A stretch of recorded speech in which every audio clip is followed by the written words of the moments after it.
You want to know what it's like to be a shadow on the highway? To be the reason people warn their kids not to hitchhike, not to trust a stranger's smile? I'll tell you, but don't expect regret. Don't expect a sob story or a last-minute change of heart. I am what I am, and I've made peace with it.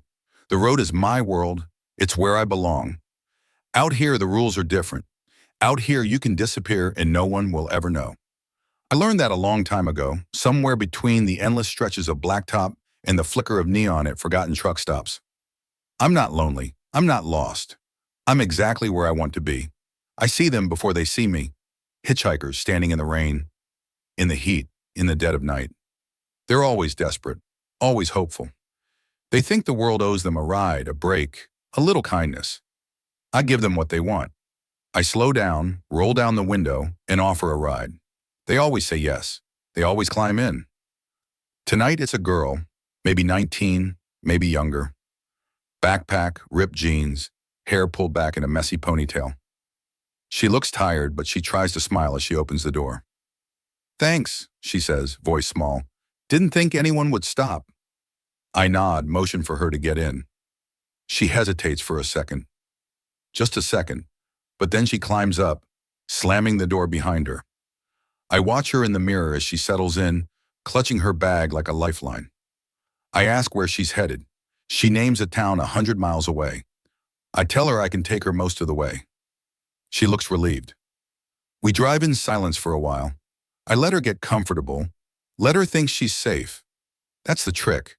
Never rush. Let them relax. Let them talk. She tells me about her boyfriend, about her plans, about how she's going to start over. I nod, ask questions, make her feel heard. People want to believe in second chances. They want to believe in good luck. I tell her a story about my own life. It's all lies, of course. I've told it so many times I almost believe it myself. She laughs at the right parts, shakes her head at the sad ones. She thinks I'm just another lonely guy on the road, looking for company. She has no idea.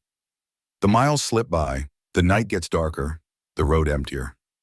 I watch her out of the corner of my eye, see the way she glances at the door, at the window, at the empty highway.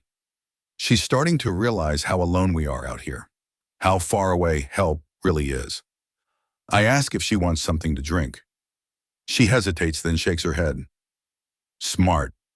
Smarter than most. I smile, keep my hands on the wheel, keep my voice calm. I don't need tricks. I don't need force. Fear does the work for me. She asks if I can drop her off at the next gas station, says she needs to use the bathroom. I nod, but I don't change course.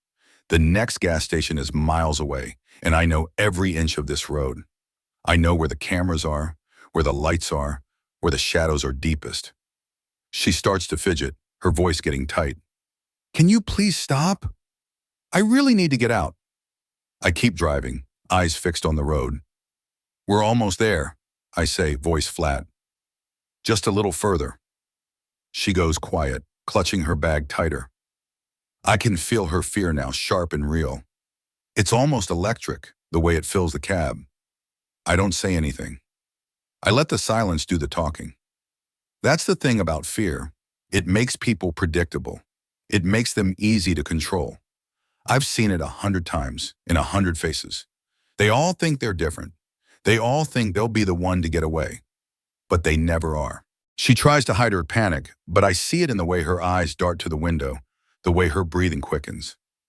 She's weighing her options, wondering if she should jump, if she should scream. I keep my face neutral, my hands steady on the wheel. I've done this too many times to slip up now. The road narrows, swallowed by trees on both sides. The headlights carve out a tunnel of pale light, everything else lost to darkness. I slow down, just a little, enough to make her wonder why. She shifts in her seat, glancing at the dashboard, at the empty stretch of highway ahead. "Please," she says, her voice barely more than a whisper. "Just let me out. I won't tell anyone, I promise." I don't answer. I don't need to. The silence is enough. She starts to cry, quietly at first, then harder, her shoulders shaking. I keep driving, the engine humming beneath us, the world outside shrinking to nothing but shadows and fear. I think about all the others, their faces, their voices. The way they begged or bargained or tried to fight. It never mattered. Out here, I'm in control. Out here, I decide how the story ends. We pass an old, abandoned rest stop, the sign half buried in weeds. I pull in, the gravel crunching under the tires. She looks at me, eyes wide, tears streaking her cheeks. I turn off the engine, let the silence settle in. She fumbles with the door handle, but I've already locked it. She pleads, her voice breaking, but I don't move. I just watch her, calm and patient. Fear does the rest. I reach for the glove compartment, and she recoils, pressing herself against the door. I take out a flashlight, click it on, and shine it in her face. She flinches, shielding her eyes. "Get out," I say, my voice flat. She hesitates, then obeys, stumbling out into the darkness. I follow, the beam of the flashlight cutting through the night. She runs, but there's nowhere to go. The woods are thick, the night endless. I don't rush, I never do. But tonight something's off. Headlights sweep across the lot, sudden and blinding. A police cruiser, pulling in slow, the engine rumbling. I freeze, the flashlight trembling in my hand. The girl screams, running toward the lights, waving her arms. The officer gets out, hand on his holster, eyes sharp. He calls out, voice steady, commanding. I drop the flashlight, raise my hands. The girl collapses beside the cruiser, sobbing, clutching the officer's leg. It's over before I can even think about running. The officer cuffs me, reads me my rights. The girl won't look at me, won't meet my eyes. I don't blame her. I wouldn't either. They put me in the back of the cruiser, the world outside flashing by in blue and red. I stare out the window, watching the road disappear behind us. I know what comes next: questions, evidence, a cell with no windows and no way out. But I don't feel regret. I don't feel fear. I am what I am, and I always will be. The road is still out there, full of shadows and secrets. But for now, I'm just another story on the evening news. Another warning for the next lost soul who thinks the world is a safe place. The ride to the station is quiet. The girl sits up front, wrapped in a blanket, her face pale and streaked with tears. I watch her in the rearview mirror, not out of guilt, but out of habit.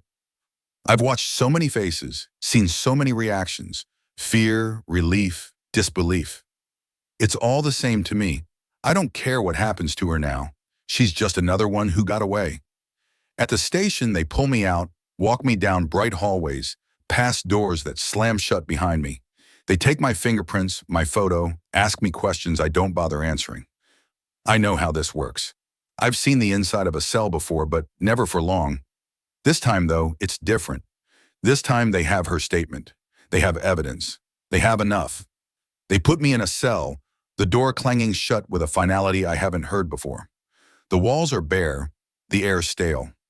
I sit on the cot, staring at the floor, listening to the distant sounds of the station, phones ringing, doors opening and closing, voices echoing down the hall. I don't feel sorry. I don't feel anything at all. I think about the road, about the faces that trusted me, about the ones who never made it home. I think about how easy it was, how natural it felt. I know deep down that if I ever got out, I'd do it all again. That's just who I am. That's what I am. They call me a monster, a predator, a nightmare on wheels. Maybe they're right, but monsters don't have nightmares. Monsters don't regret. I close my eyes and listen to the silence, knowing that the world is a little safer tonight. Not because I changed, but because they finally caught up to me. The road is gone now, replaced by concrete and steel. But the darkness is still there, waiting, and so am I.